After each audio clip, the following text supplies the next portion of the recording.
hermanos y hermanas, a nuestra cuarta clase de nuestra materia Antiguo Testamento 1 aquí en el Instituto Campus 415.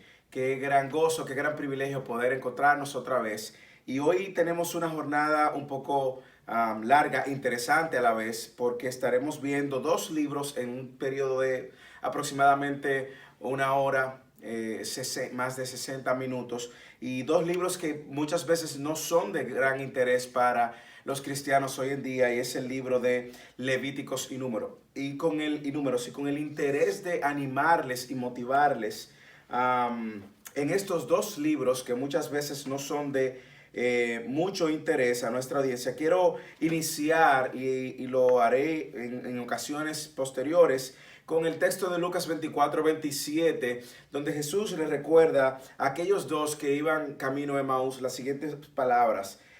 Y comenzando por Moisés, refiriéndose a todo el Pentateuco, y continuando con los profetas, les explicó lo referente a él en todas las escrituras. Así que cuando nos acercamos a estos libros, tanto Levíticos como Números, nos vemos ante dos textos que son importantes dentro de la narrativa del Pentateuco y de los 5 primeros libros del Antiguo Testamento, y es justamente eso que vamos a estar viendo en el día de hoy. Una vez más quiero recordarles que nosotros en este tiempo, en esta hora, no podemos, sería imposible detenernos en todos los detalles de cada uno de estos libros, y es por eso que nosotros les recomendamos para fines de sus exámenes o su examen final, continuar la lectura del libro, y también, sobre todo y con más interés, la lectura de la Biblia, y leer estos libros y estudiar este libro a la luz de lo que dice la palabra de Dios.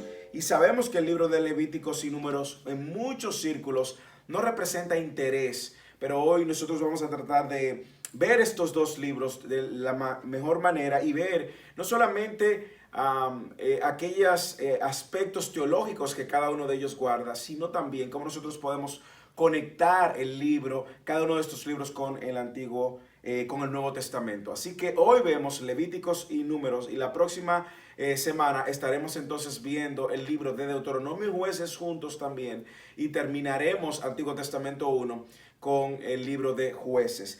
Levítico, el libro de Levítico representa, es la tercera parte del Pentateuco, el tercer libro del Pentateuco, y los capítulos finales de Éxodo incluso se centran en si ustedes recuerdan, en la construcción del tabernáculo, Dios dando instrucciones muy claras, sobre todo desde el capítulo 25 al capítulo 40 del libro de Éxodo, que conducen a la apertura del libro de Levítico, y Levítico describe básicamente la manera como se van a llevar a cabo diversos sacrificios en el lugar santo. Eso es lo que encontramos en los capítulos del 1 al 7 del libro de Levíticos. Y el nombre de Levítico proviene de la Septuaginta a través de la Vulgata, y destaca el tema principal, que significa perteneciente a los levitas, perteneciente a los levitas. Y aunque esta tribu como tal no se enfatiza en el libro de Levíticos, interesantemente, nosotros sí sabemos que ella juega un papel importante en todo lo que tiene que ver los rituales sacerdotales y el rol que jugaban los sacerdotes en todo lo que tenía que ver los sacrificios. Y el título en hebreo, recuerde que los títulos en hebreo de estos libros muchas veces muchas veces no, lo vemos en cada uno de sus libros, salen de las primeras palabras que se encuentra en el libro. En hebreo es Wayikara, y que significa y él llamó. El libro de Levítico a menudo es visto, como dije, en muchos círculos, en muchas iglesias, como irrelevantes, y por eso quise empezar el video hablando de Lucas 24-27, donde Jesús le decía a estos discípulos: toda la escritura, desde Moisés, los profetas, los salmos, toda la escritura hace referencia a mí. Este libro muchas veces no ha sido no despierta el interés por la carga que tiene de explicación y detalles para rituales sacerdotales. Y en algunos casos, en pocos casos, se considera que es importante y significativo, lamentablemente se usan muchas interpretaciones alegóricas para cerrar esta brecha entre el Antiguo Testamento y el Nuevo Testamento. Sin embargo, un estudio detallado de su contenido nos revela la rica contribución que este libro tiene para nosotros comprender no solamente la santidad de Dios, sino también esta historia de redención que se fue y se ha ido desempacando a través de los libros que hemos visto del Pentateuco, y cómo Dios va a continuar llevando a cabo y explicando a cabo y manifestando a cabo y aplicando a cabo ese plan de redención sin nosotros incurrir en la alegoría. Cuando nosotros vemos el género, hay una alta proporción de leyes en el libro de Levítico. Sin embargo, nosotros no podemos descuidar y ver el flujo narrativo de este libro. Nosotros vemos que el episodio inicial se establece en la tienda de reunión, como ya vimos, que continuando la narrativa que vemos en el libro de Éxodo, donde Moisés recibe de parte de Dios las instrucciones para los israelitas y para cada una de las tribus, y todas las leyes que nosotros vamos a ver y que vamos a encontrar en este libro se encuentran dentro de un marco narrativo. También hay una narrativa que no necesariamente es de leyes, que se encuentra en los capítulos 8, 10, en el 16, es algo breve. Sin embargo, todo esto indica que Levítico continúa con el mismo género de todo el Pentateuco en su totalidad, es decir, principalmente una narrativa histórica y de instrucción que nosotros encontramos en el libro. Y el caso de Levítico de manera particular pretende informarnos a nosotros como creyentes y al lector también de lo que sucedió en el pasado, pero también en lo que sucedió históricamente, dando y proveyendo unos marcos legales, de leyes que fueron dadas al pueblo de Israel. Cuando nosotros vemos la estructura y nos acercamos a la estructura del libro, vamos a ver que en los capítulos primero, desde el capítulo 1 al 7, nosotros vamos a ver leyes. Como dije, es un libro cargado de instrucciones, de leyes, de cómo Dios quería que se llevaran a cabo cada uno de los sacrificios. Y leyes que iban desde el capítulo, como dije, del 1 al 7, 38, capítulo 7, 38, nosotros vamos a ver las instrucciones para los sacerdotes y los laicos acerca de las leyes de los sacrificios. Primero vemos las instrucciones para los laicos de cómo iban a ser quemada la ofrenda del grano, la ofrenda del capítulo 1, el capítulo 2, la ofrenda por el pecado, la ofrenda por la culpa. Nosotros vamos a ver eso de manera que nos instruye, nos introduce rápidamente en todo lo concerniente a las leyes que tenían que ver para los laicos, instrucciones para los laicos. Luego del capítulo 6 al capítulo 7, 38, entonces nos adentramos a leyes que daban instrucciones de manera particular a los sacerdotes. Y nosotros ya en la segunda parte de este libro, cuando entramos en su estructura, vemos una narrativa, una narración sacerdotal desde el capítulo 8 al capítulo 10, y nosotros vemos los límites que Dios establece, también los comienzos formales para los sacerdotes, y de manera particular en estos capítulos del 8 al 10, nosotros vemos cómo Dios establece límites claros a través de Nadab y Abiú, lo que ellos hacen ofreciendo fuego extraño. Esto de manera muy particular en el capítulo 10.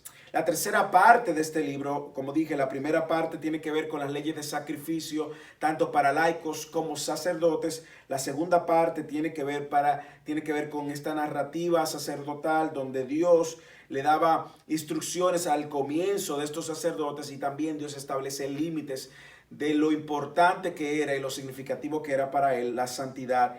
Entonces la tercera parte, la estructura, cuando vemos la estructura de este libro, tiene que ver con las leyes para proteger, las leyes que ayudaban a proteger la limpieza del ritual. Y eso lo vemos en el capítulo 11.1, desde el capítulo 11, versículo 1, al capítulo 16, versículo 34. Nosotros vemos a Dios de manera detallada dando instrucciones con respecto a las prescripciones o normas con respecto a las dietas que ellos iban a tener, eso en el capítulo 11. En el capítulo 12 vemos las leyes que tienen que ver con el cuidado al momento de nacer, del nacimiento. El capítulo 13 al 14, discernimiento y limpieza para las enfermedades. Específicamente en el 13 habla de cómo discernir si una enfermedad y el trato que debía de tener una enfermedad particular. Y en el capítulo 14 limpiando, cómo iba a limpiar la lepra sobre todo, y cómo iba a limpiar incluso casas completas que si se veían afectadas por alguna de esta enfermedad o plaga. Vemos también en el capítulo 15 leyes sobre la limpieza del cuerpo, y en el capítulo 16 el día de expiación. La parte final del libro, entonces vemos códigos que sirven y que iban a servir al pueblo para santificarse, códigos de santidad, pudiéramos decir, donde vemos cómo el pueblo tenía que manejar los alimentos y manejar sobre todo la sangre. Capítulo 17 daba leyes con respecto al incesto. En el capítulo 18 otras leyes diversas, misceláneas, en el capítulo del 19 al 20, leyes referentes a los sacerdotes y a los sacrificios, capítulo 21 al 22, leyes que tenían que ver con el sábado y las festividades, capítulo 23, leyes particulares para el tabernáculo, capítulo 24, de los versículos del 1 al 9, y cómo Dios iba a castigar al blasfemo en el capítulo 24 del 10 al 23, eso es la historia en sí. Vemos en el capítulo 25 instrucciones para el jubileo, y en el capítulo 26 vemos entonces las bendiciones para los que obedecen y las maldiciones para los que no obedecen. Y el libro de Levítico cierra entonces con las ofrendas al Señor en el capítulo 27. Esta es una estructura propuesta. Usted puede encontrar mucho detalle, o más detalle en el libro de texto. Y es la manera en estas 4 grandes partes donde algunos estudiosos se ponen de acuerdo para ver una estructura integral de este libro. Cuando hablamos del estilo del libro, nosotros vamos a ver que la característica más obvia del libro, como acabo de mencionar, es su estructura muy clara. Dios dando instrucciones, patrones muy claros de sacrificio, patrones muy claros de limpieza, y de manera muy sencilla y muy directas también. No daba paso a confusiones, sino que eran instrucciones muy específicas y muy directas. Y cuando nosotros vemos un libro como el libro de Levítico, sin duda alguna que nosotros vemos que un propósito muy claro, y era Dios ofrecer pautas específicas a los sacerdotes y a los laicos con relación al comportamiento que ellos iban a tener delante de la presencia de un Dios santo, 3 veces santo. Por lo tanto, el énfasis está en comunicar claramente la información, y no solamente en las obras, una obra literaria, poética o romántica. No. Son instrucciones muy específicas. Dios quería dejar muy claro y establecer muy claro el orden, cómo iba a ser, cómo iban a comportarse los sacerdotes y también el pueblo de Dios. En consecuencia, Levítico está entre los libros menos literarios de los libros del Antiguo Testamento, si se puede decir de alguna manera, en la opinión de uno de los autores. Y con esto no queremos decir que el libro está siendo menospreciado de ninguna manera, porque no pretende estimular como le dije, una narrativa poética, sino que son instrucciones muy claras que no vamos a encontrar en otras partes, sino que vamos a ver sencillamente a raíz del establecimiento de estas normas, eco de esto en todo el resto del Antiguo Testamento y el Nuevo Testamento también. Incluso vamos a ver muchas de las ramificaciones teológicas que esto tiene.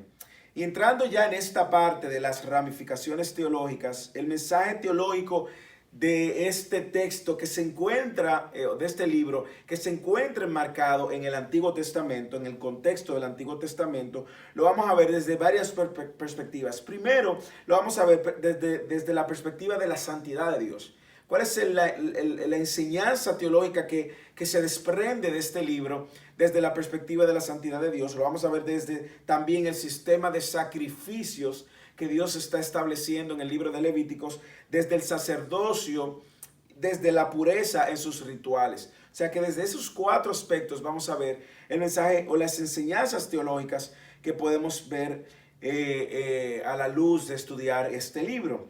Lo primero, el tema de la santidad de Dios. La mayor parte del libro contiene, como hemos venido diciendo, leyes y rituales que rodean la adoración formal para Israel, alrededor de Dios. Y entre otros temas hay una descripción muy específica de estos rituales, de sacrificios y de las leyes que tenían que ver con la pureza.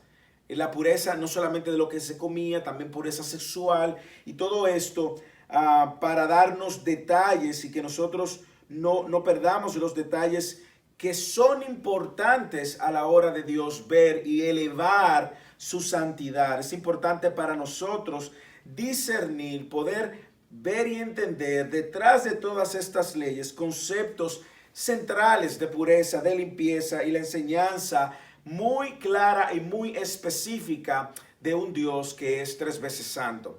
Recuerden que en el libro de Éxodo nosotros habíamos visto cómo Dios había marcado límites para el pueblo, había dado especificaciones claras para encontrarse con su pueblo. Ahora Dios está descendiendo a la tienda donde Él iba a habitar, al tabernáculo, y Él está dando estas leyes, dando estas especificaciones claras que parecieran hasta cierto punto no interesantes. No, Dios está elevando su santidad y quería dejar claro una vez más que este Dios santo, 3 veces santo, se iba a relacionar con un pueblo que no era santo, y aún así Él iba a habitar en medio de ellos. Él iba a hacer su morada, como diríamos, el verbo tabernáculo. Él iba a habitar en medio de su pueblo.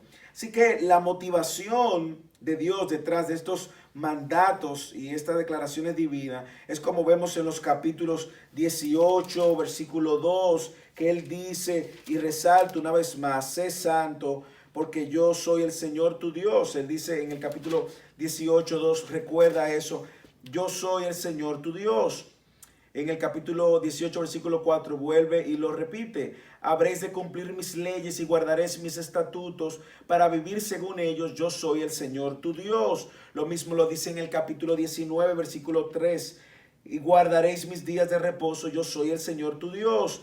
Y cuando vemos, no solamente Dios quería mostrarle a través de estas especificaciones de leyes que Él era su Dios, sino también, como acabo de decir hace unos momentos, Él quería resaltar que Él era un Dios santo, 3 veces santo. Y eso es lo que Él nos recuerda en el capítulo 11, versículo 45, cuando nosotros leemos esta declaración, que luego vamos a ver eco de ella en todo el Antiguo Testamento y también en el Nuevo, cuando dice: porque yo soy el Señor que os he hecho subir a la tierra de Egipto para ser vuestro Dios. Seréis pues santo porque yo soy santo. También Él repite eso en el 19:2 y en el 20:26. Una vez más, Él quiere resaltar su santidad. Mas seréis pues santo porque yo el Señor soy santo y os he apartado de los pueblos para que seáis míos. Entonces nosotros vemos que con este grupo de leyes y de especificaciones acerca de los sacerdotes, el sacerdocio, los levitas, la limpieza, la pureza, Dios estaba levantando consigo así su santidad. Y esa santidad iba a habitar en medio de ellos, pero habían especificaciones claras. Ellos no iban a poder, no todos iban a poder entrar a su presencia en sí mismo, aunque su presencia iba a estar en medio de ellos. Y todo esto, como dije, y como leí en Lucas 27, 24, 27, todo esto apuntando a lo que iba a suceder más adelante y de lo que posteriormente sucede cuando Cristo en la cruz rompe el velo y muere en la cruz. Usted recuerda, se rompe el velo del templo, dándonos ahora acceso a la presencia misma de Dios. Pero es aquí donde nosotros empezamos a ver y a evaluar la realidad de cuán apartado estábamos, aun cuando Dios estaba, un Dios santo, en medio de un pueblo imperfecto, un pueblo no santo. el libro también enseña que Dios está separado del mundo presente y que solo aquellos que Dios permita estarán librados de pecado y de mancha y podrán entrar en su presencia. Y cuando nosotros observamos el libro de Levíticos, vemos cómo en el libro de Levíticos se separa el sistema de sacrificio, el sacerdocio, la pureza, y Dios de manera muy clara hace énfasis muy específicos. Aunque esto no es un análisis exhaustivo de todo el libro de Levítico, sin duda alguna nos da una enseñanza general acerca de lo que tiene que ver con este primer aspecto, que es la santidad de Dios. Cuando vemos también hay otra enseñanza muy clara, teológicamente hablando, que tiene que hacer énfasis, al sistema sacrificial. Como dije, cuando hablábamos de la estructura del libro, nos vamos a dar cuenta que desde el capítulo 1 al capítulo 7 hay una larga consideración de aspectos que cumplir con el sacrificio. Y este sistema sacrificial que Dios estaba estableciendo, como dije, iba a tener presencia en el resto del Antiguo Testamento hasta el Nuevo Testamento, cuando nosotros sabemos el mayor de los sacrificios que iba a suceder para expiar los pecados de la humanidad. Este énfasis en el sacrificio no es para nada sorprendente, ya que se convierte en el Antiguo Testamento en la actividad más importante de adoración formal durante, como dije, en el Antiguo Testamento. Y lo que llama la atención es el poco interés que muchas veces tiene nuestra generación de poder entender lo específico, claro y contundente que era este sacrificio, y qué complejo era también a la hora de expiar un pecado. Y por eso el sacrificio de Cristo debe de mostrarnos a nosotros de que no fue algo sencillo, de que no fue algo tan simple, quizás como nosotros muchas veces lo vemos. Desafortunadamente no.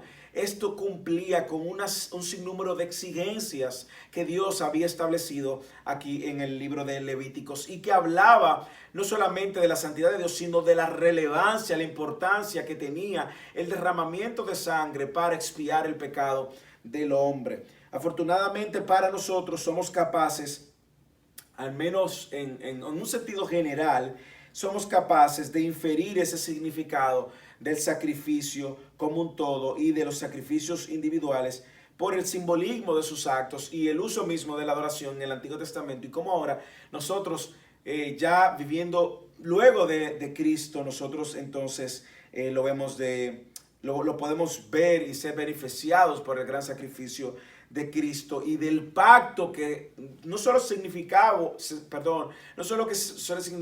para el pueblo de Israel, sino que ahora se significa para todo aquel que ha confiado en la obra y el sacrificio de Cristo y el nuevo pacto. El pacto se refiere a esta relación, como sabemos, entre Dios y su pueblo, y cómo este pacto se relacionaba.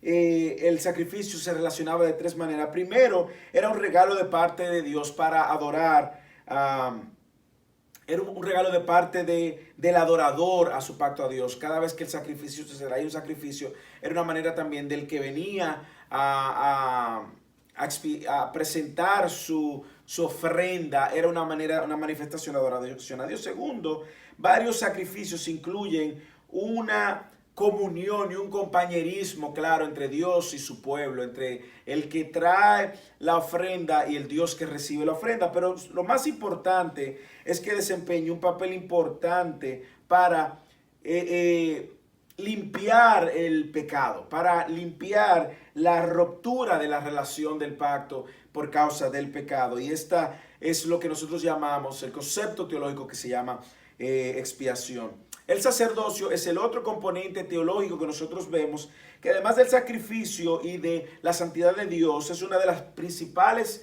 enfoques que el libro tiene. Y de hecho parece que el nombre Levítico señala un fuerte énfasis a el sacerdocio.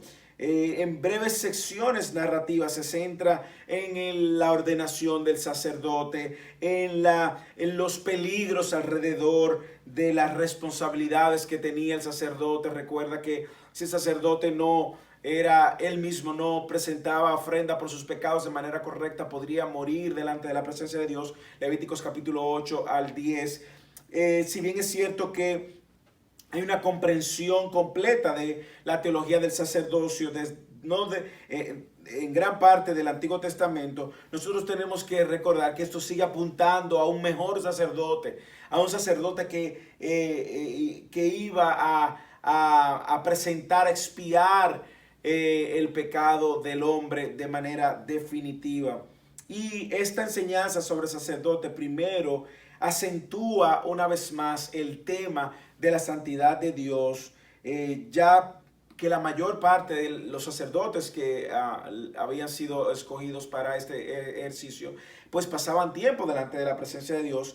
Y nosotros lo vemos desde el momento en que se ordenan los sacerdotes, en el capítulo 8 específicamente. La investidura sacerdotal también estaba dándonos un mensaje acerca de la santidad y los requerimientos que Dios tenían, y cómo su rociado con aceite los identifica con el tabernáculo, que es un lugar apartado para única y exclusivamente la presencia de Dios. Además, tenían que ofrecer sacrificios para expiar sus pecados, de manera que ellos mismos se presentaran santos delante de un Dios santo. El libro de Levíticos también advierte de que deben de ser muy estrictos con su comportamiento mientras se encuentran dentro de o delante de la presencia de Dios. Y nosotros vemos qué sucede con los hijos de Aarón, Nadab y Abiú, cuando ofrecen un fuego extraño en el capítulo 10 de Levítico al Señor, y fueron consumidos inmediatamente, Dios dejando un ejemplo de la importancia que era no solamente obedecer lo que él había establecido, el orden que él había establecido,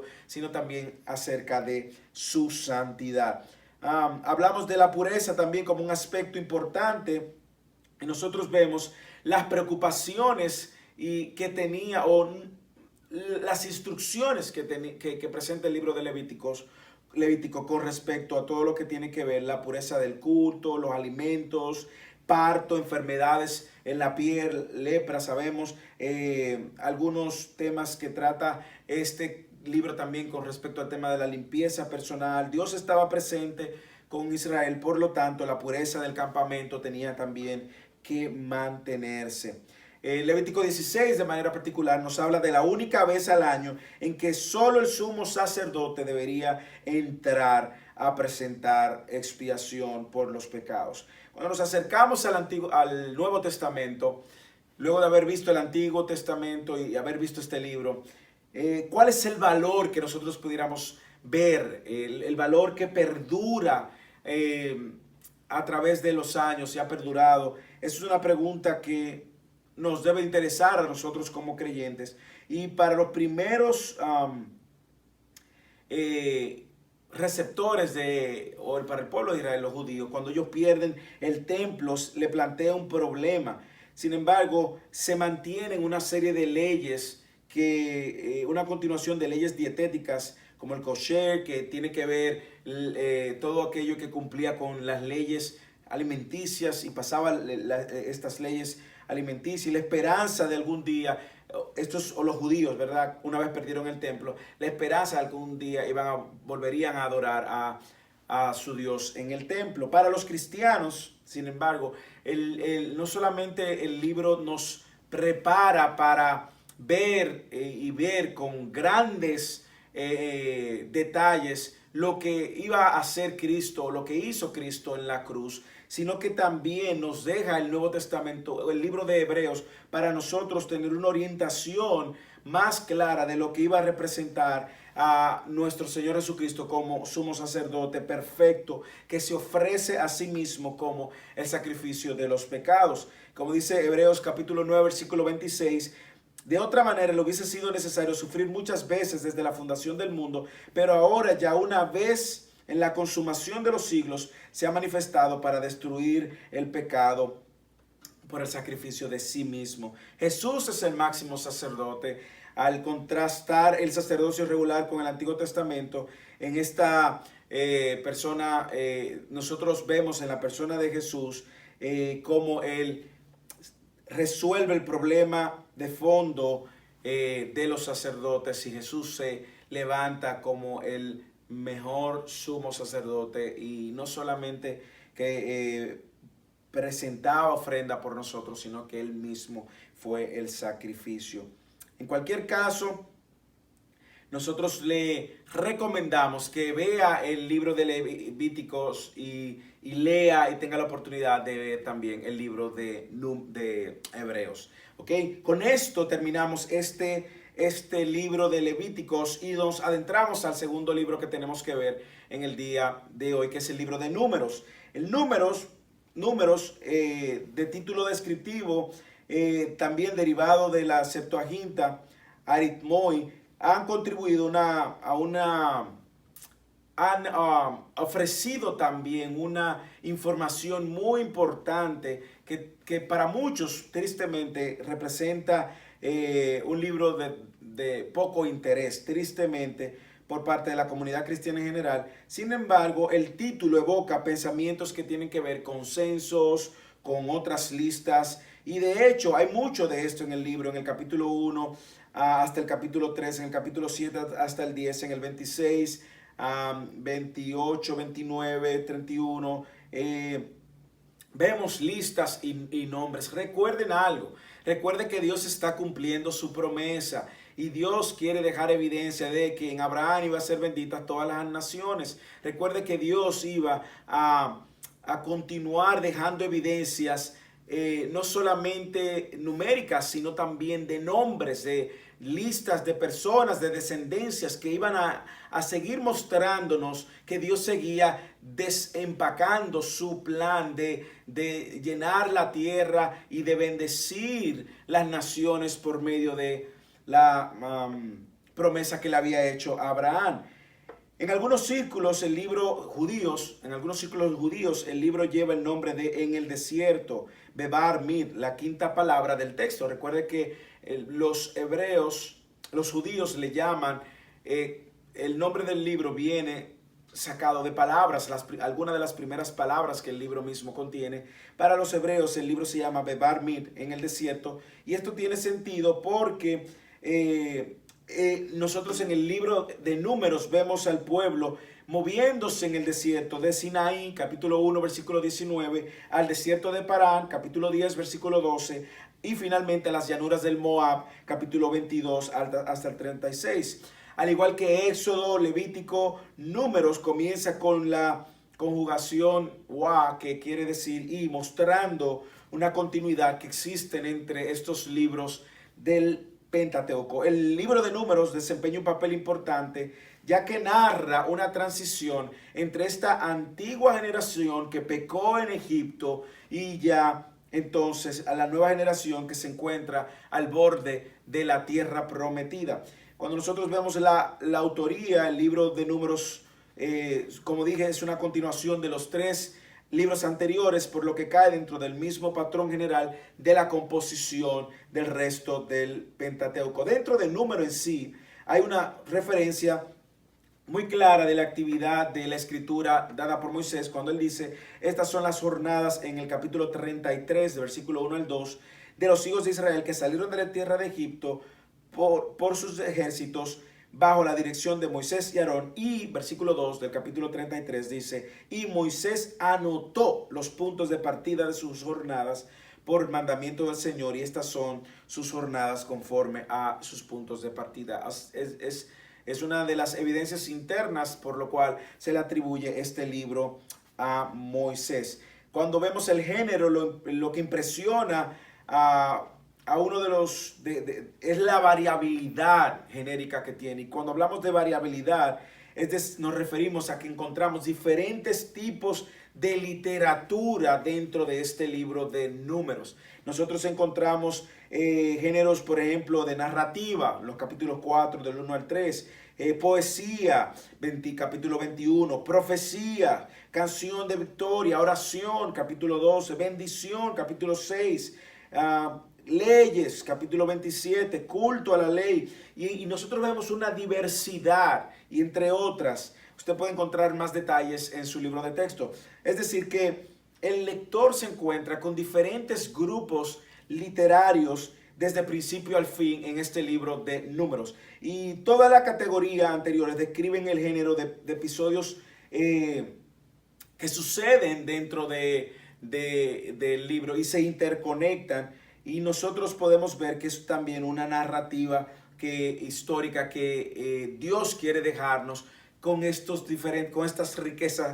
riqueza literaria. Como en Levítico la ley encuentra su contexto en la narrativa, igualmente el libro de Números está dentro de un marco narrativo. Y es la mejor manera de identificar el género de Números como la escritura, igualmente esta narrativa histórica, pero de instrucción también. La estructura, con respecto a la estructura, varios autores han hecho diferentes análisis, quizás por esta misma diversidad literaria, varias opiniones. Sin embargo, nosotros vamos a irnos por usted en el libro va a encontrar las diferentes propuestas de estructuras o de cómo ha sido estructurado el libro.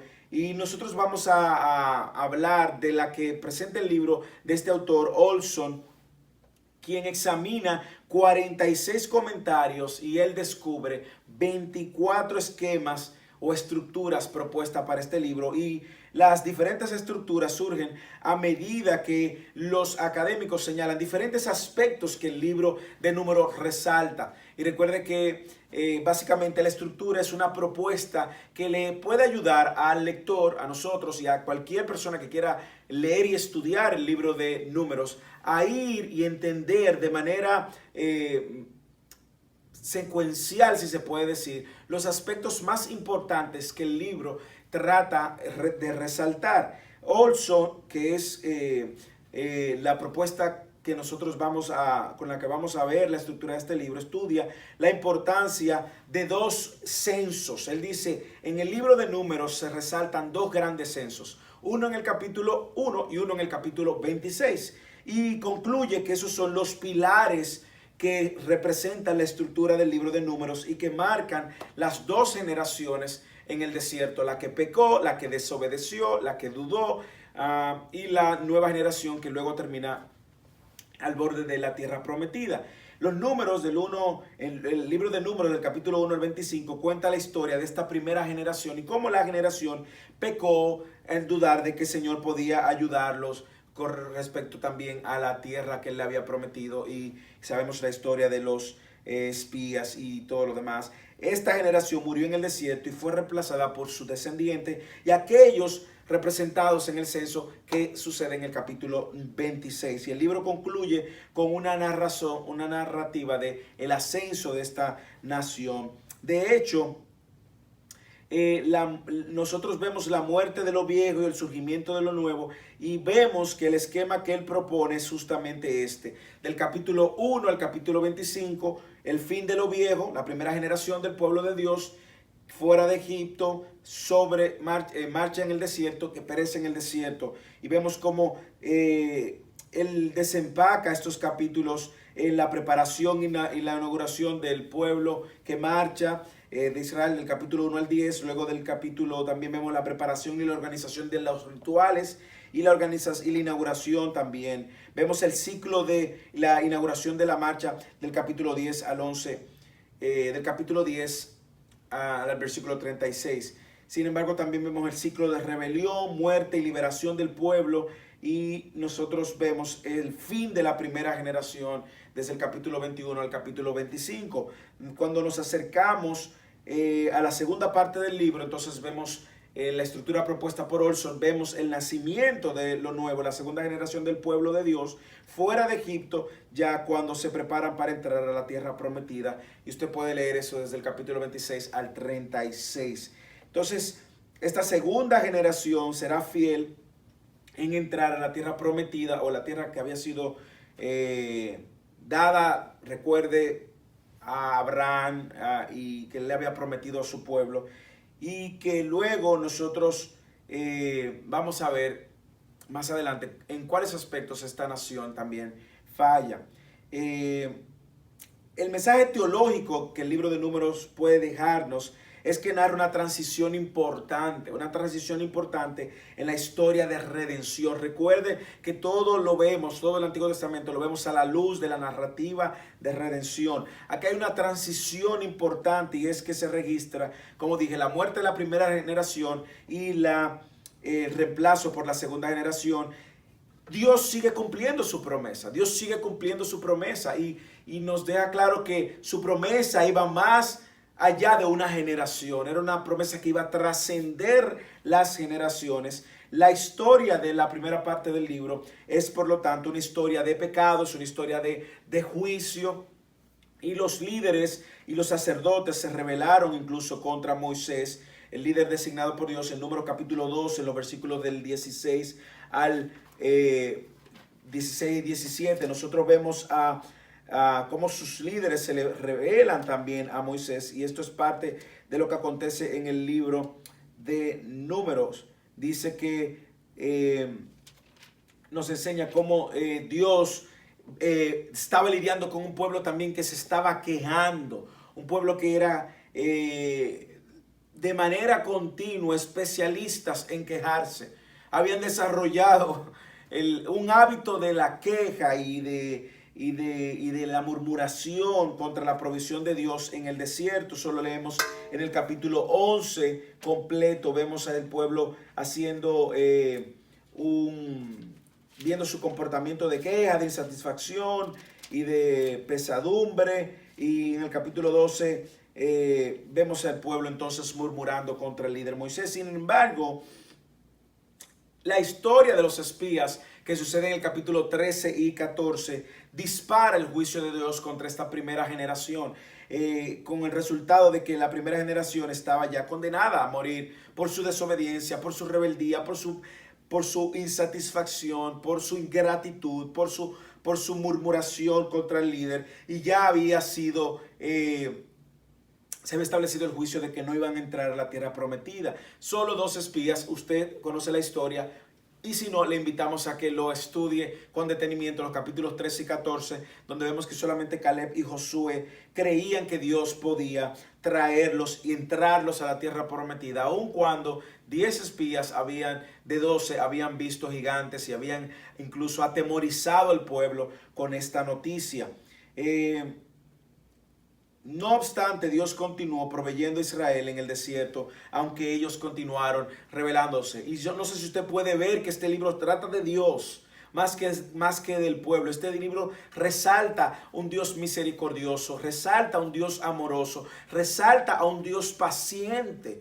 Nosotros vemos que el libro quiere darnos y mostrar aspectos del carácter de Dios, santo, santo, santo, en su relación con un pueblo rebelde, rebelde, pecador, pecador, pecador. Entonces el hecho de que Dios continúa tratando con el pueblo de Israel, su pueblo especial, se destaca también, destaca mucho del carácter de Dios. De hecho, cuando nosotros vemos la historia de Balaam, en el capítulo 22 al 24, vemos a Dios mostrando aún así más misericordia. Balaam, recuerde la historia, era un profeta no israelita,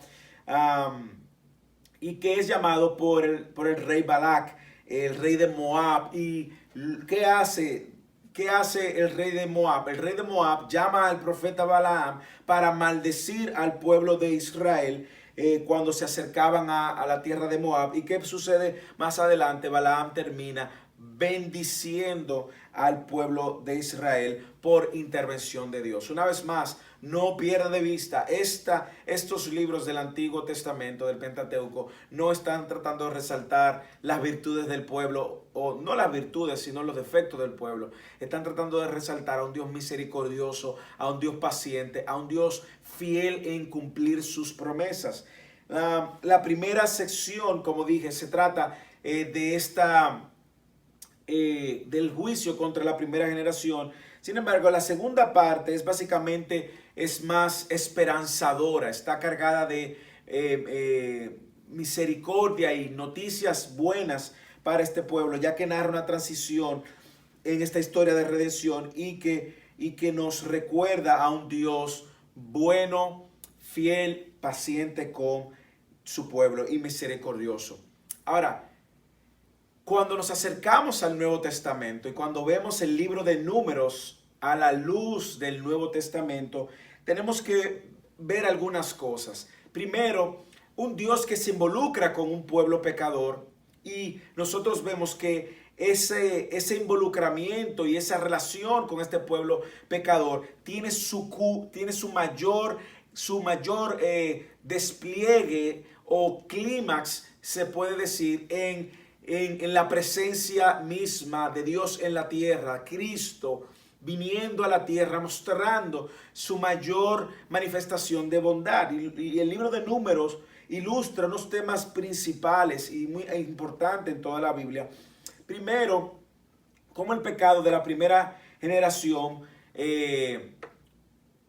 pudo haber llevado a fin la historia de redención y Dios destruir el pueblo. Sin embargo, Dios se muestra como un Dios misericordioso, un Dios que no abandona a su pueblo aún en medio de la rebelión.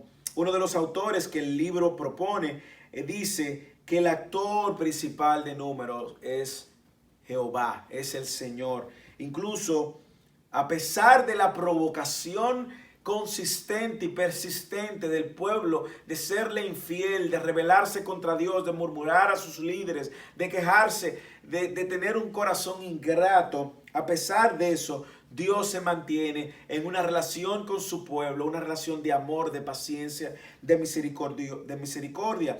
Y el Nuevo Testamento continúa con este tema. Cuando nosotros vemos el Nuevo Testamento, estamos viendo una extensión de la gracia, la misericordia de Dios y el cumplimiento de las promesas que Dios había hecho.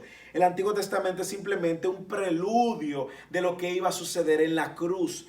Y el pueblo de Dios continuó pecando, lo vamos a ver en los próximos libros, no solamente del Antiguo Testamento 1, sino del Antiguo Testamento 2. El pueblo continuó pecando, el pueblo continuó fallando a Dios, desobedeciendo a Dios, pero aún así Dios envió a su Hijo Cristo. Y aún cuando Cristo está en la tierra, lo tratan brutalmente, como narra los evangelios, lo rechazan, lo escupen, lo maltratan, lo crucifican. Nosotros vemos la manifestación de amor a pesar de un pueblo que rechaza a Dios.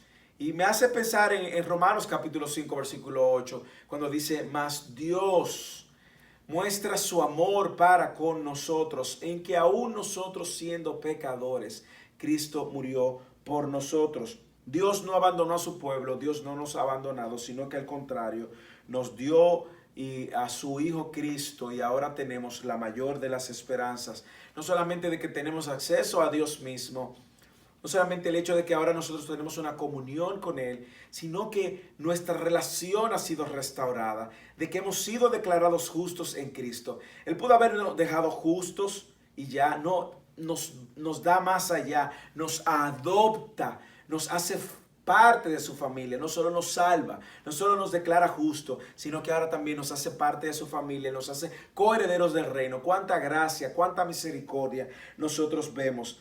Dios ha actuado de una manera redentora, y eso lo vemos en el libro de Números, cuando aún así Él tiene misericordia y continúa su promesa con una nueva generación que iba a entrar a la tierra prometida. Dios, al igual que la generación de Números, nosotros estamos llamados a responder en obediencia y abrazar la gracia de Dios con obediencia.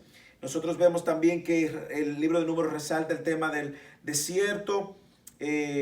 Muchas veces el desierto, el pueblo de Israel en el desierto se compara con Jesús en sus 40 días en el desierto, es un eco de eso. Nosotros vemos el libro de Números resaltando la santidad de Dios, hemos hablado de eso también. Sin embargo, cuando nosotros vemos el Nuevo Testamento, el tema de la santidad de Dios no ha cambiado. Dios sigue siendo el mismo, es un Dios inmutable, 3 veces santo, y nosotros no estamos llamados, 1, ni a cualquierizar el nombre de Dios, 2, ni a cualquierizar la obra de Dios, ni tampoco su palabra y su evangelio.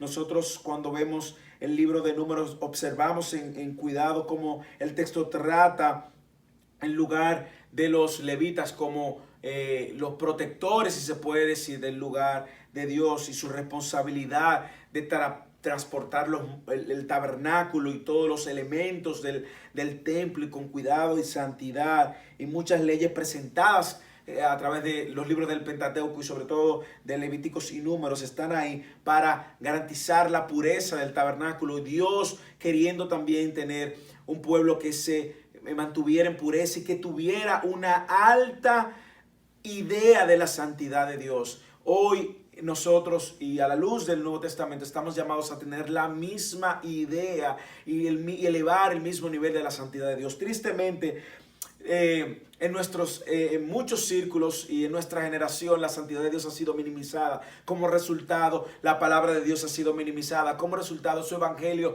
ha sido reemplazado. No, el cristiano está llamado a mantener, y eso hace el libro de Números interesante, y el libro de Levíticos también, como hemos visto en el día de hoy, mantener muy claro la santidad, elevar el nivel de la santidad, porque es nuestra perspectiva de un Dios santo, 3 veces santo, que nos va a ayudar a nosotros también perseguir esa santidad, honrar y obedecer lo que Dios nos ha dado a través de su palabra y no jugar con el pecado, no coquetear con el pecado y no practicar el pecado.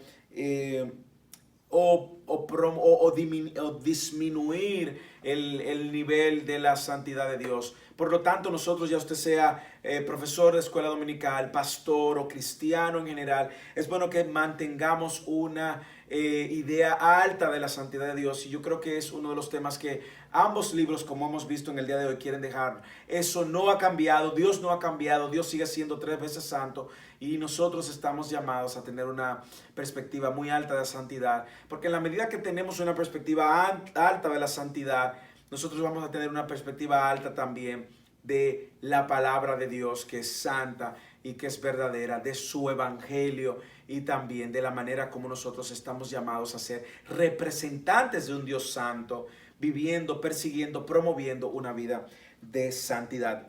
Hermanos, hermanas, sabemos que es mucho el contenido de estos 2 libros, el libro que hemos visto en el día de hoy en esta clase, el libro de Levíticos, el libro de Levítico y el libro de Números. Y nosotros le invitamos a que no se limite a esta hora de clase, sino que vaya sobre las páginas de estos libros y le recuerde a su alma que Dios santo, santo, santo no se quedó ahí apartado, sino que se relacionó con su pueblo por medio ahora del sacrificio de Cristo, nuestro sumo sacerdote, y ahora tenemos acceso a su presencia y que podemos disfrutar de una comunión perfecta con Él, y que más aún ahora Él habita en medio de su pueblo. El tabernáculo somos usted y yo, quienes por medio del Espíritu Santo que habita en nosotros somos el templo de su Espíritu. Así que Dios nos ayude, no solamente, y ponga en nosotros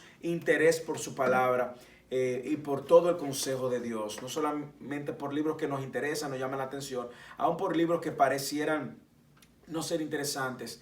Sigue siendo la misma palabra de Dios. Y Dios reveló estos libros para dejarnos claros aspectos importantes de su carácter, de su santidad, de la pureza, y que hoy como creyentes estamos llamados a mantener en alto el tema de la santidad de Dios también. Que Dios nos ayude. Les invito a que siga estudiando este libro, pero sobre todo le invito a que siga leyendo y estudiando las páginas de la Biblia, que va a ayudarnos a recordar lo grande que es nuestro Dios, pero también lo misericordioso que Él ha sido para con nosotros. Dios les bendiga. Nos vemos en la próxima clase, donde estaremos viendo el libro de Deuteronomio, terminamos el Pentateuco y el libro de Josué. Que el Señor les bendiga.